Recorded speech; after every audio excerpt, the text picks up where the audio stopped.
Bonjour, bonjour, peuple racheté de Dieu.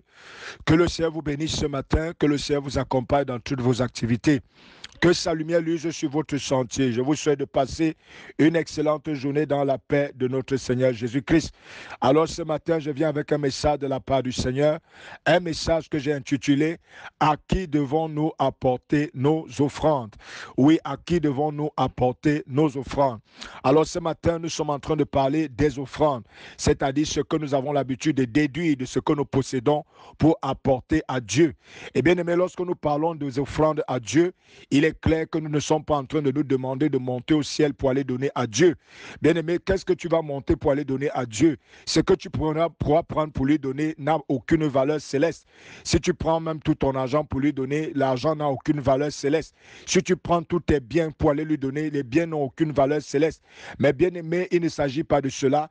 Il s'agit plutôt de donner les biens terrestres, de donner les choses que nous avons à des personnes indiquées. Et c'est ce que nous allons donner que Dieu convertira donc en bénédiction et en richesse céleste. Alléluia. Bien-aimés, quelles sont même les origines des offrandes? Lorsque nous regardons dans l'Ancien Testament, nous verrons que les offrandes ont pour origine les alliances. Lorsque le peuple faisait une alliance avec Dieu, cette alliance leur donnait le droit et leur donnait l'obligation de payer des offrandes. Pourquoi? Parce qu'en entrant avec Dieu par alliance, Dieu devenait leur protecteur, Dieu devenait le Dieu de leur vie, Dieu devenait leur pourvoyeur au travers de cette alliance. D'où donc tout ce qu'ils possédaient était censé être de Dieu. Tout ce qu'ils possédaient était censé venir de Dieu. Et d'où donc Dieu avait une part de tous ses biens dans ce qu'il possédait. Dieu avait une part, une de ses parts dans toute l'immensité de leurs biens.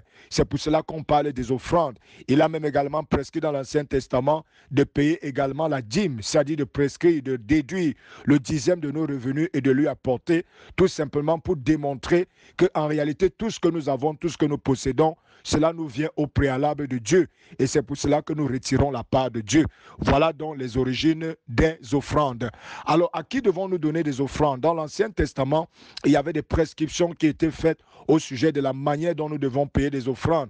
Particulièrement dans l'Ancien Testament, particulièrement à la période de la loi, il était demandé d'apporter nos offrandes dans le temple, la maison du trésor, comprenez ainsi. Il était donc question d'apporter soit des biens matériels, soit des biens alimentaires, soit des biens en nature, ou alors des biens même sur le plan financier, matériel, les pièces d'argent.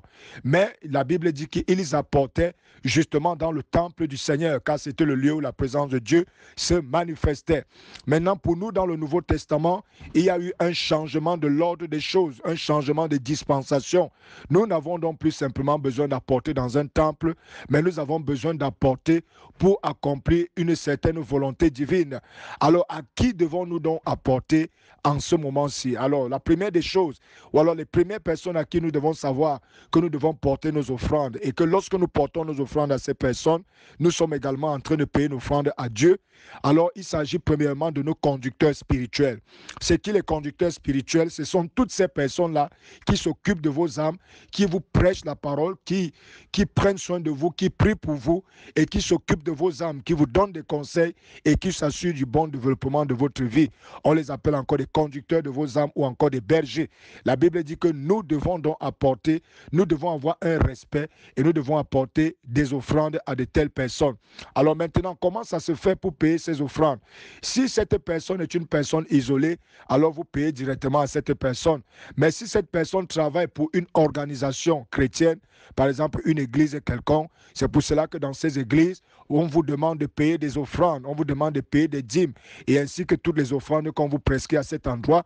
Pourquoi? Parce que ces offrandes-là, ces offrandes contribueront donc à bénir ce conducteur qui se tient devant vous. C'est donc une prescription biblique. Alors, une deuxième chose également, personnes à qui nous devons payer nos offrandes, nous devons payer nos offrandes à ceux qui sont des personnes qui nous enseignent la parole de Dieu. Ils ne sont pas forcément nos conducteurs en ce qu'ils nous voient et on les voit, mais ils sont des personnes qui nous enseignent la parole de Dieu.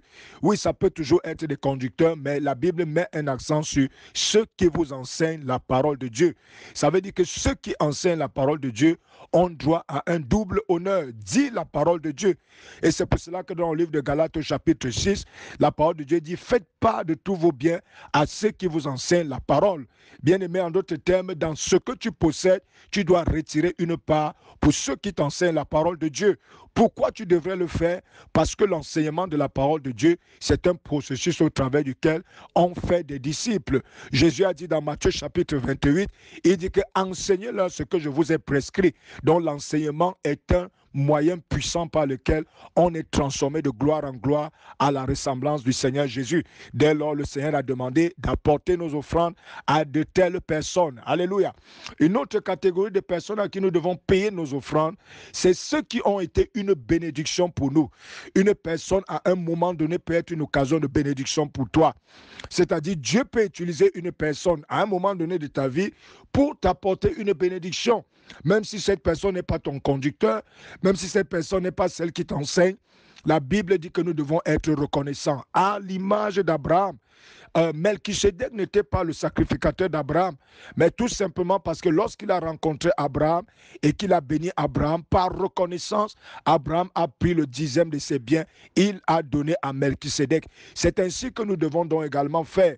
Lorsque quelqu'un est une occasion de bénédiction pour nous, même s'il n'est pas un conducteur spirituel, même s'il n'est pas notre enseignant, alors parce qu'il est une bénédiction pour nous, nous devons également être une bénédiction pour lui, à l'image d'Abraham qui a béni Melchisedec, qu'il n'a rencontré certainement qu'une seule fois, d'après ce que la parole de Dieu nous raconte.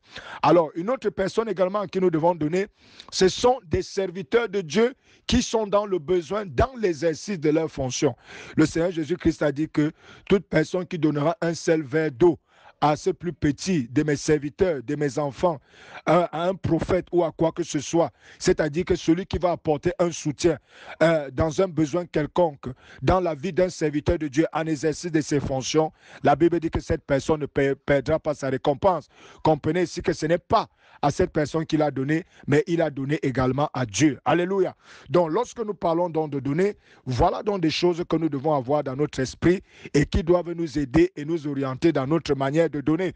Alors, vous comprenez que lorsque nous donnons, nous sommes en train de montrer ici que tout ce que nous avons, tout ce que nous possédons appartient à Dieu et que tout ce que nous possédons, nous vient de lui. C'est donc une marque d'appartenance et c'est pour cela que nous lui donnons une part de ce que nous avons pour lui montrer qu'il est celui-là qui est à l'origine de toutes choses. Que le Seigneur vous bénisse ce matin. Shalom, shalom, shalom.